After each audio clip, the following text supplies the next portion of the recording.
সাধু বাবা সাধু বাবা সাধু বাবা সাধু সাধু বাবা সাধু বাবা মায়ের খান্তা।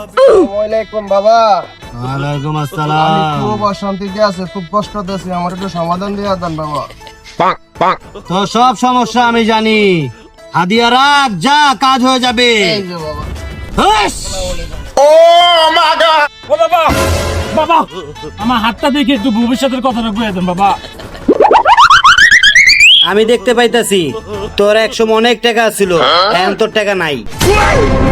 বাবা আমি এটাও দেখতে পাইতাছি তোর সাদিয়া নামের একটা মায়ার লগে অনেক প্রেম আছিল। বাবা আপনি কেমন? বাবা সব জানে, বাবা অন্তর্যামী। আমি এটাও জানি তোর দুইটা বাচ্চা। না বাবা, আমার তো 3টা বাচ্চা বাবা। তোর দুইটা, একটা অন্য কার হইব। কি কর বাবা? বিলকিস তুই কি করলি? প্রেম আমার হো প্রেম দিদি বেশ লাগাইয়া